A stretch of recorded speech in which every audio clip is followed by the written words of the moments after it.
అయోధ్య అంటే శ్రీరాముడు జన్మించిన నగరం, శ్రీరాముడు తిరిగిన ప్రాంతం. ఆ నగరం విశ్వాసాలకు ప్రతీక.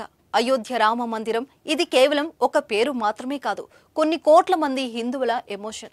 ఈ మందిర నిర్మాణం కోసం జరిగిన పోరాటాలు, త్యాగాల గురించి ప్రత్యేకంగా చెప్పనక్కర్లేదు. ఇటీవలే ఏళ్ల నిరీక్షణకు తెరబడి ప్రాణం ప్రతిష్ఠ కూడా జరిగిన విషయం తెలిసిందే.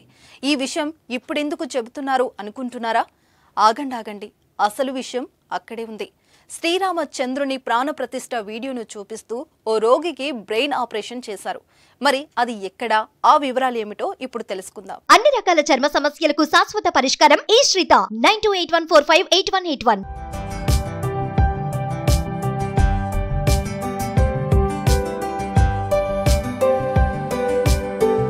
ప్రతి మనిషికి ఏదో ఒక అంశంపై ఎనలేని ఇష్టం ఉంటుంది.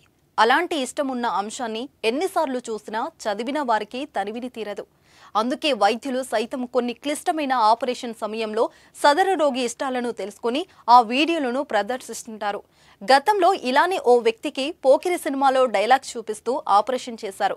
తాజాగా మరో వ్యక్తికి అయోధ్యలో రాములోరి ప్రాణప్రతిష్ఠ కార్యక్రమానికి సంబంధించిన వీడియో చూపిస్తూ బ్రెయిన్ ఆపరేషన్ చేశారు డాక్టర్లు. మనిషికి బ్రెయిన్ చాలా ఇంపార్టెంట్. మన శరీరానికి అవసరమయ్యే కమాండ్స్ అన్నిటినీ బ్రెయిన్ చేస్తుంది. బ్రెయిన్ మన బాడీని కంట్రోల్ చేస్తుంది. అటువంటి మెదడుకి సమస్యలు వస్తే ఇంకేముంది?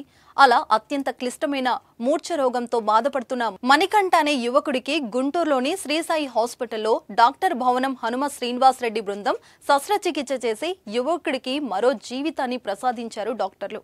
గుంటూరు జిల్లా చేబ్రోలు మండలం గిడవరు గ్రామానికి చెందిన మణికంఠ 29 సంవత్సరాలు. అరుదైన మూర్ఛ వ్యాధితో బాధపడుతున్నారు. వారి తల్లిదండ్రులు మణికంఠను ఎన్నో ప్రముఖ ఆసుపత్రుల చుట్టూ తిప్పారు. కానీ మణికంఠ మూర్ఛ వ్యాధి తగ్గలేదు. ఇలా వైద్యులను సంప్రదించే క్రమంలో ప్రముఖ న్యూరో సర్జన్ డాక్టర్ శ్రీనివాస్ రెడ్డిని సంప్రదించారు. మణికంఠకు పరీక్షలు నిర్వహించిన వైద్యులు మెదడులో అత్యంత కీలకమైన ప్రాంతంలో 7 సెంటీమీటర్ల కణితి ఉందని గుర్తించారు. ఆ కణితి మణికంఠ మాట, గొంతు, కుడి చెయ్యి ప్రభావితమయ్యే ప్రాంతంలో ఉండటంతో ఎవెక్ బ్రెయిన్ శస్త్రచికిత్సను నిర్వహించాలని నిర్ణయించారు. ఇలా ఎవెక్ శస్త్రచికిత్సను నిర్వహించడం ద్వారా రోగి పక్షపాతం, మాట పడిపోవడం వంటి సమస్యలు రాకుండా ఉండేందుకు ఈ విధానాన్ని ఎంచుకొని శస్త్రచికిత్సను నిర్వహించారు. రోగికి ఇష్టమైన అయోధ్య బాలరాముని ప్రాణప్రతిష్ఠ కార్యక్రమాన్ని చూపిస్తూ అత్యాధునిక పద్ధతి, నావిగేషన్ వంటి విధానాలతో కణితి ఉన్న ప్రాంతంలో కణితిని మాత్రమే తొలగించి శస్త్రచికిత్సని విజయవంతంగా పూర్తి చేశారు. ఈ ఆపరేషన్ చేసిన ప్రముఖ న్యూరో సర్జన్ డాక్టర్ భవనం హనుమ శ్రీనివాస్ రెడ్డిని అందరూ అభినందించారు. ఇదేదో బాగుంది కదా, ఆ శ్రీరాముడే డాక్టర్ల రూపంలో తమ కుమారుడికి ఆపరేషన్ చేసినట్లు భావించి తల్లిదండ్రులు సంతోషం వ్యక్తం చేస్తున్నారు.